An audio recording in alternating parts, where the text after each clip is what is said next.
Hello guys, Bettea nuam channel ak lo lom le vek ka chu. Ngay to kan jing chu ar nu po hai ran chok ngam beta. Cho te ran ai gi ve ngam to a.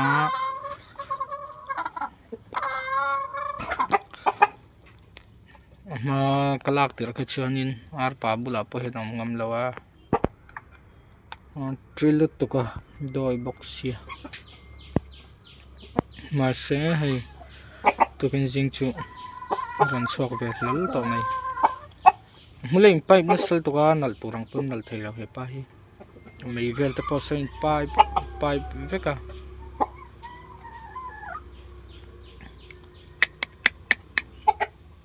Bettea ani sa Bettea.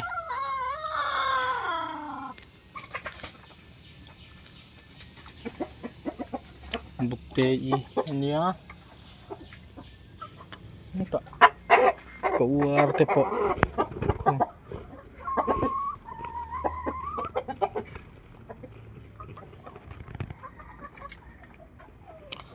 Hiền biết đâu na an sual an tum lain mul hi ranin thak ta dai sia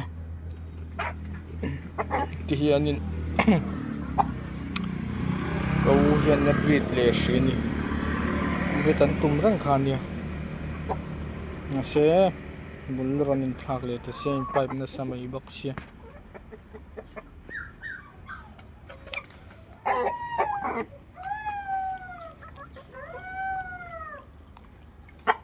ngen an ve do na ni hei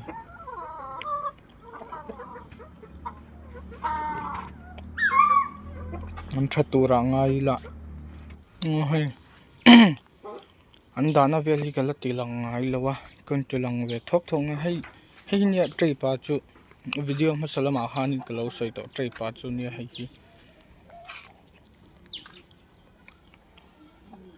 moi khop mai sual po tha pa ngai viau hi kan dana ania kauar hi kar dana ne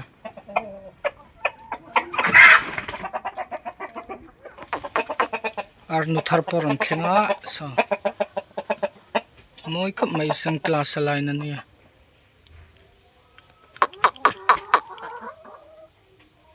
lâu châu lụt tục hay hiền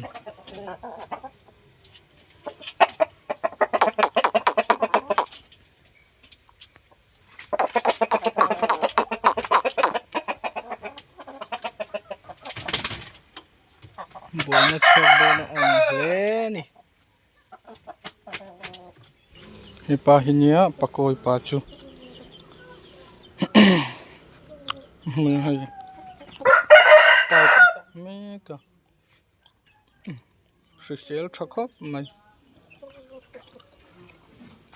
ei topani boka thau po thau tha lokia fatur te po hai keu veta a kho keu veta nual mai chuan heta pakhata op boka hai ngã lệ lắm tao khóc mày phẩm hóa sa bер tên ni hay hi hành thế hi cái này nã là rầy lâu ngày tua chuan in anh pha thế cái này má khóc mày cái tuang tu ra ngay lạ pa ma kan ti deu cái pa ma kan bul deu thau na nga chu ganoi hi top san top chu ka tum bik lawa